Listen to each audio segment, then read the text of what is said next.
Hey guys, I just I just wanted to make a quick video. I don't even know where the freaking camera is. I just came from the beach. I live very close to the beach, and as someone who, I pay attention to nature. I try not to disturb nature. I'm the kind of person that I don't kill bugs. Okay? I capture them in jars and I put them outside, spiders. I've done that before with poisonous spiders. And but anyway, I go to the beach a fair amount. And nature is really weird lately, and I think because of the state of everything that's been happening, it's quite fascinating, because it's almost as though the communication between the human world, so to speak, and nature is it's thinner.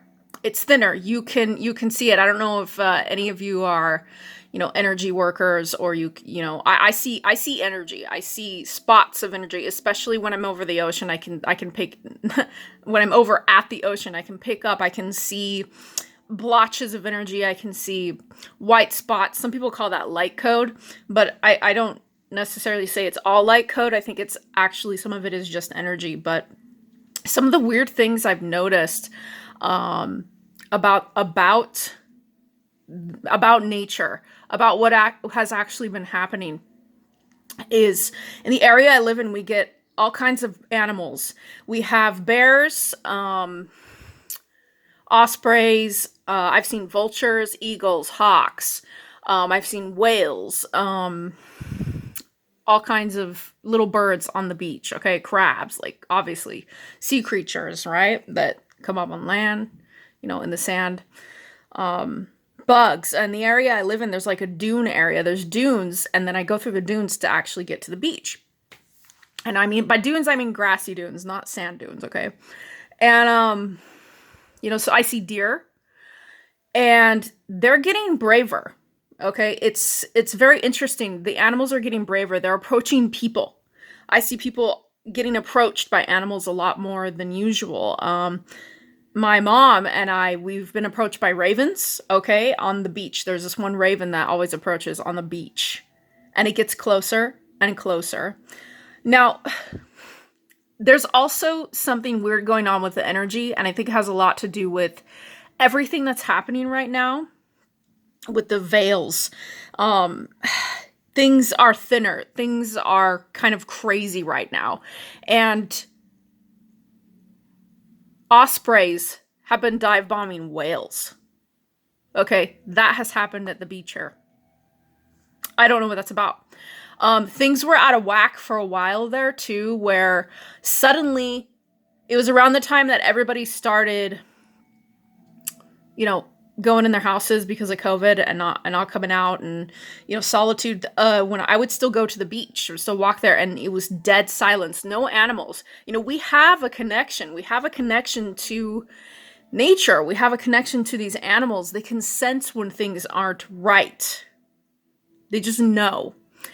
And we as humans have stopped bridging that gap. We have stopped respecting. A lot of people have stopped respecting it. I'm not, going PETA on you or whatever. PETA.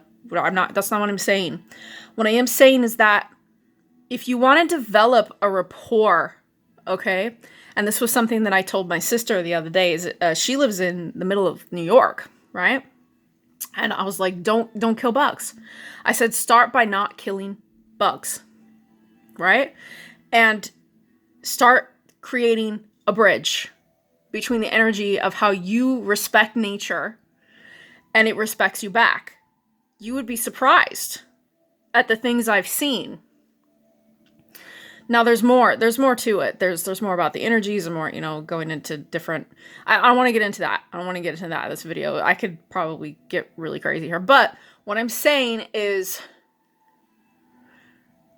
nature right now, animals, there's a need, there's a want almost to reconnect with the natural balance of how things are, between how they used to be. okay, between humans and animals and nature and the wisdom that animals can give us.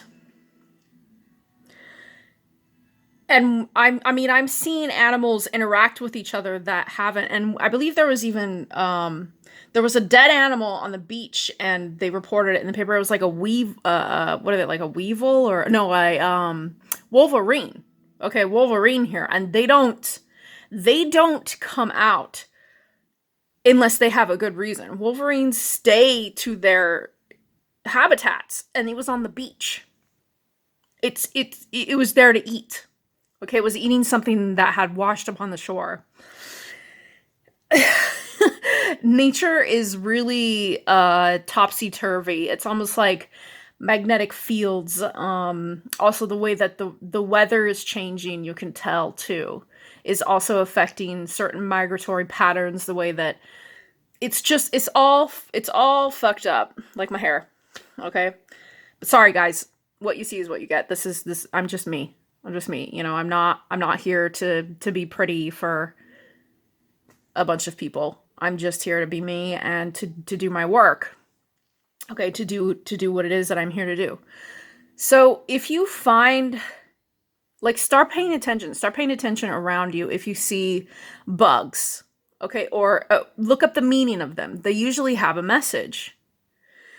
For example, when I was walking down to the beach today, I was being followed by a red dragonfly, right? It followed me all the way to the beach. And many meanings behind that. I could get into it, but look it up, Google it. Google what are the symbolism. What is the symbolism of a red dragonfly? And these little messages, even from bugs, cockroaches, okay, they all have something to say. Moths, they usually have some relation to what's going on in your life. And beginning to respect that, and the veil that it tears down.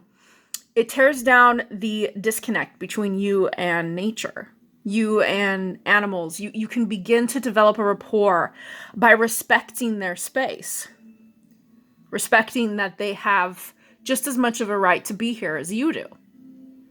And most people will probably look at me like, what? What? Yeah, I know. It probably sounds crazy, but it's really not. If you want to start opening that rapport up with nature and start connecting, it's as simple as not killing a spider, letting it live, or, well, I don't know about mosquitoes. No, I'm just kidding. Or bees. No, bees, we gotta leave them alone, okay? A hornet's nest, if you have a hornet's nest, just leave it alone. Just leave it. Okay? Now, if it's in your house, that's a different story. If it's like right over your front door, that's a different story. You might want to move it. You might want to get exterminators or people to come and take care of it because, you don't want to get hurt. But especially if you have children or anything like that. But what I'm saying, you do have to take precautions. Whenever I go to the beach, sometimes we get coyotes. We get, like I said, bears. I've got bear mace. I take a knife with me. You got to be prepared if you're going to the beach in the area that I live in. But it doesn't mean that you need to be scared of everything that happens. I've had deer jump right across my path lately, and I can just tell that there's so much going on behind. There's so many messages being delivered to people that we're ignoring right now about how we need to get back into that flow, okay? There's just so much strange things going on with nature right now. And I just wanted to share that with you. And if you're interested in reconnecting your heart with everything, that is a really good place to start. Start respecting what has just as much of a right to be here as you do, and give it the opportunity to live. I mean, if you got a fly, flying around in your house or something like that, like, maybe you can trap it. And if you can't, let it do its thing. Let it do its thing. Let it do what it has to do. But I just feel that I don't want to say it. I just thought of that Ace Ventura film. What is it, like Nature's Call? I didn't mean that, but I think there is a call for humans to reconnect with what we've forgotten. Not not in a new age way, okay? I don't mean new age. I mean really with our hearts and with nature. Because that's how you will be able to reconnect with your own heart. Compassion, you know. I may be a bit of a hard ass sometimes, but I do have a soft spot for that kind of stuff. So anyway, bye. Oh, you guys like my hair? That's what happens at the beach.